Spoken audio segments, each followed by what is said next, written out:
A live look now at 75 after a massive deadly crash brought traffic to a standstill there for hours. Now, this has been going on since 2:45 this afternoon. In total, 2 semis and 3 other cars were involved in the fiery wreck. Troopers say it all started when the driver of one of those semis lost control on the ramp from westbound 70 to northbound 75. He missed his curve, went through the grass, came up onto I75, struck a vehicle, pushed it into the Jersey barrier wall, the concrete wall in the middle. And when that happened, 2 vehicles that were already traveling northbound struck those vehicles. So we end up, what we know now is we have 1 fatality and we have 2 passenger vehicles involved with that. The small SUV is our fatality vehicle. Investigators have not released the name of the person who was killed at this time. Tonight, all of the northbound lanes remain closed. After 3 hours around 6 tonight, the southbound lanes did reopen, but with limitations. Traffic still moving very slowly through that area tonight, so be aware if you're headed out. We'll keep you updated on air and online as soon as we learn when the scene is cleared. Gun control reform back on the table at the Ohio State House this week. Senate Bill 357 would keep guns out of the hands of people who wish to harm themselves or others. Claire Faith spoke with experts about that bill tonight. Gun control reform has been the center of discussion from the State House to the Capitol. After many mass shootings across our country, right here in Ohio, victims are looking for justice. Republican Senator Matt Dolan believes Senate Bill 357 could bring safety measures to gun laws. Greene lost his father in the Oregon district mass shooting and is a supporter of the bill. So we're just adding extra layers to background checks and just so certain things don't slip in the crack. Along with better background checks, the bill calls for creating limits on private gun sales and funding for mental health programs. Legal experts say while it's not likely to make its way to the House, the bill is constitutional. You could argue it's not the best bill we could have, but I think it is constitutional. What this does is it adds another element called a risk assessment. And the risk assessment is supposed to determine whether you have the potential or the reality of some type of mental illness. The Buckeye Firearm Association says they disagree on the terms of this bill. The idea that we would want to keep firearms out of the hands of someone who is suicidal or someone who has intent to do harm to other people is a very laudable goal. The question is, how do you get there? The bill originally had contained a red flag provision, which would have allowed police to seize a gun from someone with severe mental illness, but that was taken out. Now back to you guys. Clara, thanks. Well, if you attended the Grand Illumination Parade in downtown Dayton, or maybe were in downtown Springfield last Friday, listen up.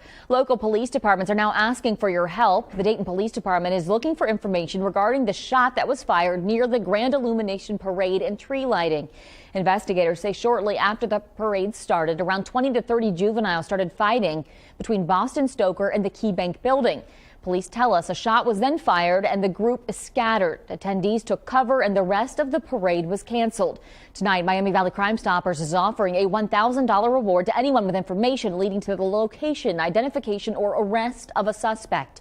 You can contact them now by calling 222-STOP, or you can also go to MiamiValleyCrimeStoppers.com and you can remain anonymous. And Springfield police are asking the public to submit any video that they may have related to a shooting that happened in the downtown area. They say a man was shot following an argument. He's expected to be okay. Police have learned that cell phone video might now be circulating with information that could help them solve this case. Now, the video could be of the incident itself or maybe the events leading up to it. If you have that video and you can submit it, contact Detective Justin Massey or Sergeant James Byron. Their phone numbers are on your screen right now. You can also contact the Springfield Police Division at 937-324-7685. Well, if you're looking for consistency heading into the weekend with your weather, you probably are out of luck. Tim is in for Natalie. It's going to get cold real quick, huh? It is going to get cold real quick in the morning. Consistency is not going to be happening here. As you can see right now in Dayton, sitting at 54 degrees. It's going to stay that way through the night tonight as well. We do have a cold front that's going to be moving through early in the morning, around 7 o'clock, 8 o'clock in the morning. So at that time, it'll be in the 50s, and that's going to be the warmest it's going to be all day. Right now, 26 degrees warmer than we were yesterday, and winds out of the south at 24 miles per hour, which is assisting us in staying that warm. So we're tracking mild rainy night tonight, cold front moving through in the morning, and cold but clear Sunday. Sunday looks nice. You just want to carry a jacket with you if you head out. Looking at our almanac today, we started off a day at 28 degrees and we got up to 54. So that is significantly above both of our normals. Our normal low is 32 degrees and our normal high 46 degrees. I'm kind of like the record of 72 in 1982 myself. Do not disagree. All right, Tim, thanks. Well, the city of Dayton is going electric. Today, the city introduced the first of its electric vehicles, 5 new 2023 Chevy Bolts. Now, those cars are going to be used by the police department, the planning department, and the mediation center. And people will ask sometimes, why are you doing this? Well, simply, one, it saves money. Saves money, saves wear and tear on the vehicles that we have, because you don't have to do oil changes, a lot of things you don't have to do when you have electric cars. And also it helps to save the planet. We also should mention that we have more vehicles on the way, not only these Bolts, but also hopefully some F-150 Lightnings. Those Lightnings were delayed by supply chain issues. Commissioners say the vehicles will save the city about $1,000 per year per vehicle. The city hopes to have its fleet of 1,200 vehicles 100% electric by the year 2035. The former clerk of Wapakoneta's utility department is charged tonight with stealing more than $150,000. 48-year-old Christine Ann Steinke faces 13 felony counts of tampering with records and 2 felony counts of theft in office. Now, according to the indictment, Steinke took portions of customer payments for her own personal use. Steinke was taken to jail last night and posted bond today. She was placed on paid leave back in September 2021 and resigned from her position then 2 months later. Congress and the president acted to avoid a railroad strike, but that new law does not include paid sick leave. Republicans in the Senate voted against it, but according to The Intercept, citing a union source, workers, they're moving to the next phase of this and are demanding the president include rail workers in an executive order mandating 56 hours of paid sick leave for federal contractors. The president says the fight continues. I know this bill doesn't have paid sick leave that these rail workers and frankly every worker in America deserves. But that fight isn't over. I didn't commit we were going to stop just because we couldn't get it in this bill, that we were going to stop fighting for it. I've supported paid sick leave for a long time. I'm going to continue that fight till we succeed. 8 of 12 unions ratified the president's initial deal, though labor leaders and progressive lawmakers slammed the president for asking Congress to step in. The Suicide and Crisis Hotline is back online after a day-long outage. The text and chat options were still available, but the Department of Health and Human Services says the disruption was unacceptable. They're now investigating. A telecoms analyst says that he doesn't suspect anything malicious. It was likely just tied to a systems update. The 988 hotline launched just this last summer, and since its launch, it's fielded around 8,000 calls a day from people seeking mental health help. Kanye West has been suspended from Twitter again. West's account just reinstated last month when Elon Musk took ownership of the site and unbanned previously banned and suspended users. Now, West was previously banned for his use of anti-Semitic posts, and Musk now suspended him today after the rapper posted an altered image of the Star of David with a swastika inside. West is already under fire for controversial comments he made about Hitler this week on Alex Jones's InfoWars. New research shows that hate speech on Twitter has increased dramatically since Elon Musk's takeover. Lydia Bice here at the Now Desk with me. And Lydia, what exactly is this new research showing? Well, Musk declared last month that hate speech had fallen since he took over, but 2 watchdog groups are disputing that. The Center for Countering Digital Hate and the Anti-Defamation League both said in reports released Friday that the volume of hate speech on Twitter has grown dramatically under Musk's leadership. Researchers said daily use of slurs against African Americans have tripled since Musk took over, and slurs against gay men and trans persons are about 60% higher. So is anything being done about this then? Well, it's not looking like it. Musk has been highly critical of prior content moderation policies at Twitter, saying they violate free speech. He also made massive staff cuts when he took over, leaving less people to moderate the site. Lydia, thanks. The Education Department making comments today about the president's student loan forgiveness program. What experts are saying is that legal battle intensifies. And positive employment news tonight, the numbers of new jobs created last month and what the president has to say about it. I'll have more on the inconsistent temperatures in our region right after this. Here's a look at your Kettering Health Skycam. You're watching Dayton 24/7 now.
A former U.S. Department of Education representative weighing in as the Biden administration's student debt relief plan is challenged in court. Now, the Supreme Court says it will hear arguments against the plan as early as February.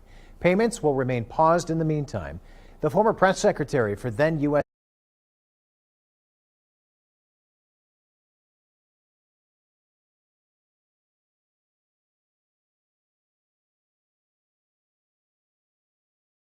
Education Secretary Betsy DeVos expects taxpayers to bear the brunt of this legal battle.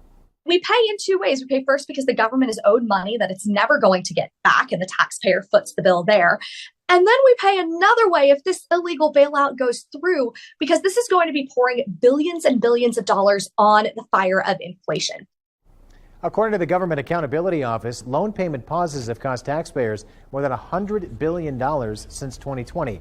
The U.S. Department of Education estimated in September that the Biden administration's program will cost an average of $30 billion annually. Today's job report shows the labor market is not slowing down. More than 260,000 jobs were created last month. That puts the Federal Reserve in an even tighter spot as its rate increases are meant to slow the market to stave off runaway inflation. Even so, President Biden looks to capitalize on the gains. We continue to create jobs, lots of jobs. And today we've learned that the economy added 263,000 jobs in November. Now, we've now created 10.5 million jobs since I took office, more than any administration in history at this point in the presidency. Outgoing House Speaker Nancy Pelosi chimed in as well on Twitter, saying the report is evidence that our, quote, expectation-shattering recovery continues. Meanwhile, the Fed chair hinted at less robust rates in the future. It's not clear how much today's report changes that thinking. Congress still needs to pass legislation imposing strict rules on cryptocurrency exchanges. That's according to Commodity Futures Trading Commission Chair Rostin Benham, who met with FTX founder Sam Bankman-Fried multiple times before the exchange collapsed amid allegations of fraud. They both support putting Benham's agency in charge of that space. I strongly believe that we need to move quickly on a thoughtful regulatory approach to establish guardrails in these fast-growing markets of evolving risk, or they will remain an unsafe venture for customers and could present a growing risk to the broader financial system. Cryptocurrency advocates prefer the CFTC because it is less rigorous than the Securities and Exchange Commission. Some analysts believe Bankman-Fried sought a heavy hand in the rule crafting to help his now bankrupt firm monopolize the industry. Right-wing conspiracy theorist and InfoWars host Alex Jones has filed for personal bankruptcy. Jones faces court orders to pay nearly $1.5 billion in damages to families of the victims of the 2012 Sandy Hook Elementary School shooting. He called the massacre a hoax and the families of those victims crisis actors. While facing the lawsuit, Jones later admitted that the shooting that killed 26 people indeed happened. His filing in a Texas court lists $1 to $10 billion in liabilities. Well, temperatures are going to be our big talking point tonight. Taking a look at current conditions across the region, 50 out in Richmond, 54 in Dayton, Springfield, and Troy, and 55 out in Xenia. Pretty mild conditions, and those mild conditions are going to stay with us the rest of the night. The 24-hour temperature change is pretty incredible. Middletown, Springfield a second ago was also 30, but both of those basically sitting at 30 degrees warmer right now than they were yesterday. Greenville 23, Dayton sitting at 26. So over the next couple of days, tomorrow morning specifically, it's going to stay mild overnight, and then we have a cold front moving through at 8 a.m. Temperatures are going to plummet throughout the day tomorrow. Sunday is going to remain cold. Saturday night into Sunday morning is going to drop down into the 20s, and once again down Sunday night into Monday night.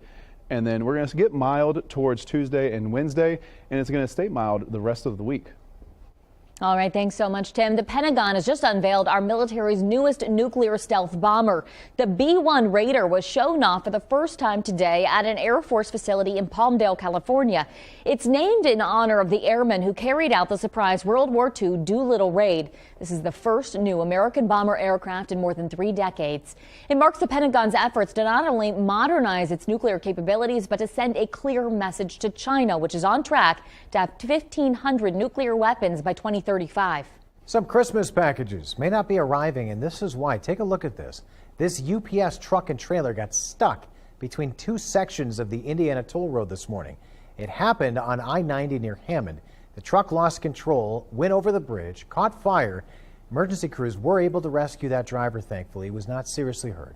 No other vehicles were involved. A crane was then used to remove that semi. A major shakeup today for Democrats. The DNC's Rules Committee has approved changes to the presidential nominating calendar, making South Carolina the leadoff state. New Hampshire and Nevada are set to follow a week later, followed by Georgia and Michigan. President Biden pushed for the changes, saying that he wants voters of color to have a voice in choosing the nominee earlier in the process. Biden's plan hasn't been sitting well, though, with states now set to be replaced. Iowa has held the first caucus in the nation since 1972, while New Hampshire has held the first primary since 1920. We're disappointed in the president's letter. We will continue to abide by New Hampshire law, and I hope that the committee gets this resolved. For months, New Hampshire officials have threatened to simply move up their election regardless of any new rules approved by the DNC. Iowa has said it, too, plans to abide by state law and keep holding its caucus first. Today's changes still have to be approved by the full DNC in a vote early next year. If those new rules could come into effect by 2024. Well, the director of the FBI is raising national security concerns tonight about TickTok. The video sharing app is owned by Beijing-based ByteDance. FBI Director Christopher Wray warns that China could manipulate the app's recommendation algorithm to influence others. He also says that the Chinese government could collect data on millions of its users. Wray raised similar concerns during congressional appearances last month. TickTok tells the Associated Press it's confident it is on a path to satisfy all reasonable U.S. national security concerns. The rain has started moving through the region tonight. Taking a look at our satellite and radar from today, you can see all the moisture pushing in from the southwest currently. That's going to continue to build through the night tonight. Going to have some decent showers across the area, probably about 1/10 to maybe 2/10 of an inch across the viewing area. Taking a look at our next weather maker, by 8 a.m. we have a cold front pushing through the region. Wilmington down at 54 degrees, Salina at 37, giving you an idea of that cold front pushing through. And then we're going to level out in the 30s through most of the day, and then the temperatures are going to continue to drop through the day into the night down into the 20s, and it's just going to repeat again on Sunday into Sunday night as well. Maybe a few clouds moving in by 5 a.m. Monday as we watch the next system. Right now tonight it's sitting at 54. Dew point 43, and winds are going to be out of the south at 24. Tim, thanks so much. An event tonight bringing sweets and awareness to attendees. University of Dayton students teaming up to look into the trouble surrounding the manufacturing and consumption of cane sugar. The event featured locally sourced desserts and a diverse sweets menu curated by a UD dietetic student. The artwork, designs, and experiences at the event also highlight structural injustices. The event was to raise money for Unified Power, a Dayton organization focused on Black businesses and enterprises. A community-engaged art is the entire purpose of the course that the students take, and that course in fact partners with other courses like the ceramics students who contribute bowls that people can buy for $10 to fill with soup, and that benefits Unified Power. Now, Jennings says it's a great way for students to team up and raise awareness about food injustice. Ringing in the holidays, how some local communities are celebrating tonight, and a special guest who is there to lend a hand. Now it's time for your TikTok of the day. Chief Meteorologist Natalie Walters tests your knowledge on funnel clouds and tornadoes. Is this right here a tornado? If you answered no, you would be correct. It may look scary, but this is what we call a scud cloud. You can see here that it's not rotating and the air is rising slowly. Scud clouds are often confused with funnel clouds, which you can see right here. And the big difference you'll be able to tell is that it will be rotating strongly and also attached to the cloud base. Also, a funnel cloud is not a tornado until it reaches the ground, but if you spot a funnel cloud, you'll want to head to your safe spot as quickly as possible.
Tonight, the holiday spirit on full display in Xenia. Now, the city hosted its Christmas Station event this evening. Number of shops, they were open in downtown Xenia. Santa Claus there to greet visitors as well. There's also a Christmas crafting station where kids could create ornaments along with food trucks and performances from the Xenia High School Jazz Band and Ensemble. Visitors could also take free horse and carriage rides. Check out the Xenia Light Show at Shawnee Park. This is the second year for the Christmas Station festivities. And it's also beginning to look a lot like Christmas in downtown Fairborn. Tonight, the city held its annual tree lighting ceremony. 1, 2, 3, Merry Christmas! Tree lighting was part of the city's hometown holiday festival tonight. Take a look. There were a number of free activities, including the holiday parade and music from the Fairborn Civic Band. Of course, photos with Santa and Mrs. Claus as well. Several stores were open downtown featuring holiday specials. And a quick reminder, Dayton 24/7 Now is teaming up with the Marine Toys for Tots this holiday season. Be sure to join us tomorrow for a toy drive and charity event that's happening at Horsepower Farm in Middletown. You can help make the holidays a bit brighter for local children in need by donating new unwrapped toys. Again, that's tomorrow from 8 to 5 at the address on your screen. We hope to see you there. 3 local teams battling for a state title this weekend. We're checking in on the Springfield Wildcats and their matchup against St. Edward next. You're watching Dayton 24/7 Now.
The Dayton 24/7 Now News app, brought to you by the Jeff Schmidt Auto Group.